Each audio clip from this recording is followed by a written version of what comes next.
Let me ask you this. Why do some people rise to the top while others crumble? Why can one person lose everything, face betrayal, failure, even trauma, and still come out stronger, while the next person falls apart under the least amount of pressure? Why do you think so? It's their mental strength. And it's not something you're born with, it's something you build. And guess what? You're going to start building it today. Hi, friend. My name is Kristi. I'm a board certified nurse practitioner, health coach, and trauma survivor. This is Trauma Free, where I help you change your mind and change your life just like I did. And I've had to learn how to rebuild my mind from the inside out. And I'm going to help you too by showing you how to become mentally unbreakable using the best of neuroscience, psychology, and real world experiences. So if you've ever wondered, why is this so hard for me, but not for others? Keep watching because everything is about to change. We're going to get straight into it. If you want to be mentally unstoppable, you have to rewire how you see struggle. So let's be real. We live in a world built for comfort. You can DoorDash dinner and get everything you ever wanted or needed delivered straight to your front door, all without ever moving off your couch. But here's the thing, comfort is addictive, and over time, it makes you weak because the human brain is designed for growth through stress, which is a concept in neuroscience called hormetic stress, which means exposure to small, manageable doses of stress, like exertion or failure, actually make your body and brain stronger over time. Because dopamine, the brain's feel-good chemical, isn't just released when you succeed. It's released when you pursue hard things. So the effort itself becomes the reward. So that means every time you do something uncomfortable, every workout, every difficult conversation, you're rewiring your brain to crave challenges and not fear them. That's why mentally strong people don't avoid pain. They use it. They don't say, why is this happening to me? They say, what is this teaching me? And it's what researchers call cognitive reappraisal, the ability to shift how you perceive adversity in a way that strengthens you instead of defeating you. Studies have shown that people who actively reframe their setbacks report less depression, more motivation, and better long-term success. So you're probably thinking, what does this mean for me? It means that every single obstacle you face is a choice. You can either break down or have a breakthrough. The choice is yours. And the difference lies in this one belief. And that's that this isn't happening to you. It's happening for you. Because everything is either a lesson or a blessing. Let me tell you about a woman who isn't just inspiring. She is evidence of what the human mind is capable of when you stop running from discomfort and start running towards it. Dr. Wendy Suzuki was a top-tier neuroscience professor at NYU. From the outside, she was brilliant, respected, and accomplished. But inside, she felt trapped. She described herself as overweight, lonely, and overworked, with lack of enjoyable memories for herself, despite her expertise in memory. But what changed everything is when she walked into a fitness class and made one decision to stick with it. And after months of consistent movement, something powerful happened. Not just in her body, but in her brain too. She discovered that aerobic exercise didn't just boost her mood and focus for the short term. It also grew her hippocampus and prefrontal cortex, because exercise builds resilience and even protects against neurodegenerative diseases like Alzheimer's disease in the long run. That ultimately led her to a massive shift in her research focus, from memory science to the neuroscience of movement, joy, and transformation. She went from being isolated and unhappy to an academic best-selling author, a TED speaker, and neuroscience advocate on healing. Her story shows us that you don't need to overhaul everything overnight. You just need one clear physical intervention that tells your nervous system we're choosing a new timeline. In psychology, this is called psychological flexibility. It's the ability to tolerate pain, discomfort, and emotional distress in the pursuit of something meaningful. It's about pushing through uncomfortable emotions and being purpose driven even when it hurts. Studies have shown that psychological flexibility is the number one predictor of long term resilience, even more than intelligence, talent, or emotional regulation. In fact, research has found that people with high psychological flexibility experience less anxiety and depression, recover faster from trauma, and perform better under pressure. Why? Because they don't waste energy trying to avoid discomfort. They learn how to feel the fear and keep going anyway. Basically, we need to go through hard things in order to know we can survive them. Yet most people think strength is about how much you can live. But strength is about how much pain, uncertainty, and rejection you can carry without letting it break you down and still choose to keep going. Now, let's get brutally honest for a second. You can journal, meditate, and listen to every motivational video out there. But if you're still doing these three things, you're unknowingly weakening your mental abilities every single day. So let's talk about what's blocking your strength, not externally, but internally. Number one, stop complaining. Complaining feels good in the moment, right? It gives you a hit of connection, validation, or maybe control. But chronic complaining activates the brain's default mode network, the same area responsible for rumination, self-criticism, and depressive thoughts. And it's even been shown that just 30 minutes of daily complaining physically shrinks the hippocampus, the part of your brain responsible for learning, memory, and emotional regulation. But it gets worse because the more you complain, the more you wire your brain to look for what's wrong instead of what's possible. So here's a new outlook to consider when you want to complain. If you can fix it, fix it. If you can't, release it. But stop reliving it. Number two, stop chasing comfort because it's a trap. We're biologically wired to avoid pain and seek ease. And that may have kept us alive thousands of years ago, but today it keeps us emotionally weak and mentally stuck. The truth is, your brain doesn't grow in comfort. It grows in what's called a desirable difficulty state. That's when something is just hard enough to challenge you, but not so hard that it shuts you down.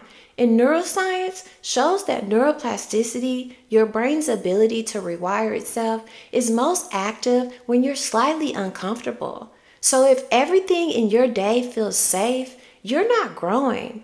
And if you haven't done something lately that made your palms sweat or your heart race, then you're being stuck in stagnation, disguised as safety. Do you want to grow? Then get comfortable being uncomfortable. Wake up early. Speak up. Try the thing you've been avoiding because every time you lean into discomfort, you're training your brain to handle more in life without breaking down. Number three, stop making excuses because excuses are self-preservation for your ego. They protect you from embarrassment, failure, or rejection, but they also protect you from transformation. Every time you say, I can't because, your subconscious hears that. And it says that this is off limits, so you don't even try. And guess what? Your brain listens, so you stay stuck, thinking it's safer. In behavioral science, this is called self-handicapping strategy. It's a way to avoid accountability by creating mental barriers that excuse poor performance or no performance at all. But here's some ways to reframe that thinking. Instead of saying, I don't have time, say it's not a priority or I'm not ready. Your excuses might sound like reasons, but often they're just recycled fears.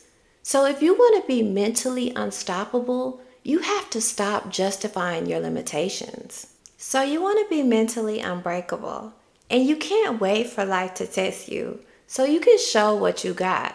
But before that, you have to train for it daily because just like your muscles, your mind gets stronger with intentional reps. And you don't have to go through a crisis to become resilient. You can build that strength on purpose, one small action at a time. So here are 4 science-backed habits to start doing every single day. Number 1, cold showers. I know it sounds crazy, but this trains your brain to stop running from discomfort. And it may sound like a trend, but the science on this is real. Cold exposure activates your sympathetic nervous system, the part of your body responsible for handling stress. So when you choose to face something uncomfortable first thing in the morning, you're literally teaching your brain that discomfort doesn't mean danger. Even 30 to 60 seconds under cold water can spike norepinephrine, which is a neurochemical that improves focus, alertness, mood, and increases stress resilience. Because when you start your day with discomfort, nothing else will feel as intimidating. Because you're telling your brain, I can do hard things even when I don't feel like it. Number 2, exercise. This is the most underrated mental health tool, and this is actually a non-negotiable for mental strength. We know exercise strengthens the body, but what's less known is how it rewires the brain, because movement triggers the release of BDNF, brain-derived neurotrophic factor, which functions like Miracle-Gro for your neurons. It helps your brain grow new pathways, it heals trauma, and it supports resilience. Cardio also reduces cortisol, your stress hormone. It improves sleep, boosts serotonin, and increases heart rate variability, a key biomarker for emotional regulation and adaptability. And it's even been shown that regular exercise is as effective as antidepressants for treating mild to moderate depression. You don't have to run marathons, but you do have to move your body daily because your nervous system stores trauma and movement helps to release it. Number 3, meditation. And it should be your go-to for rewiring your stress responses from the inside out. Meditation isn't just for monks and people who do yoga. It's a real tool to increase your emotional strength. And studies have shown that consistent meditation shrinks your amygdala, your brain's fear center. It strengthens your prefrontal cortex, your decision-making and regulation zone, and improves cognitive control, your ability to pause instead of react. And even 5 to 10 minutes a day can create measurable brain changes within just 8 weeks.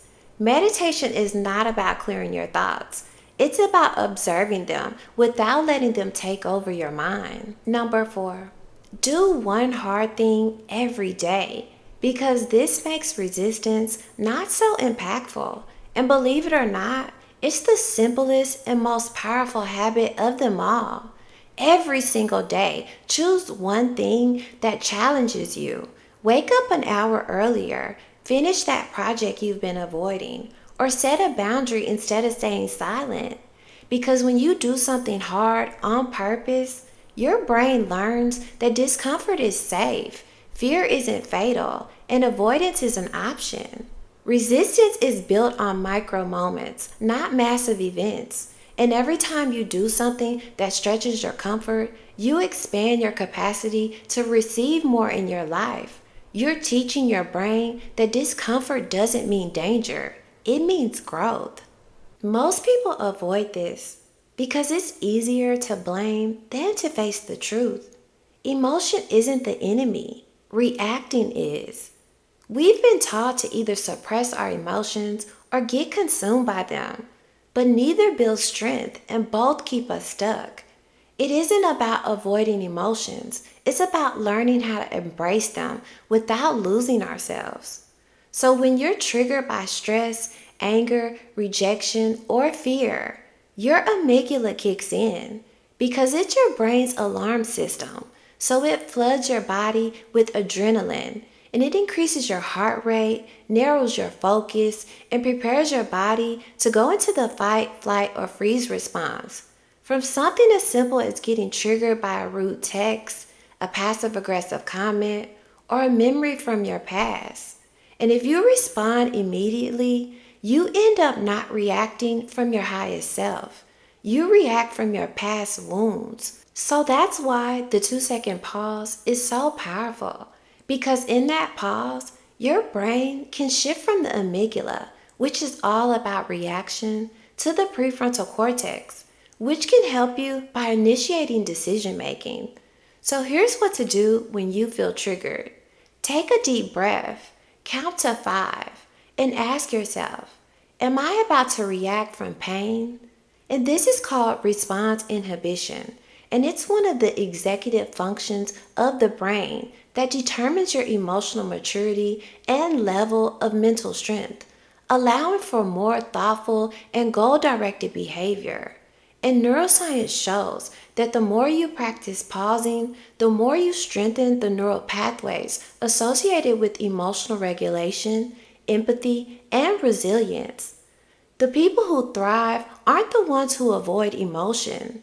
They've mastered the pause between feeling and responding. You don't need some special DNA to be resilient, but what you do need is a decision to stop running from the hard things, to stop reacting from old wounds, and to start training your mind the same way you train your muscles. Because mental strength is a daily choice, and it starts right here and right now with the decisions you make today and moving forward. And if you're ready to go deeper into rewiring your mind, healing your past, and owning your power, subscribe to Trauma Free and let me know in the comments the changes you're making to increase your mental strength, because you're stronger than you think. And until next time, stay trauma free and take care.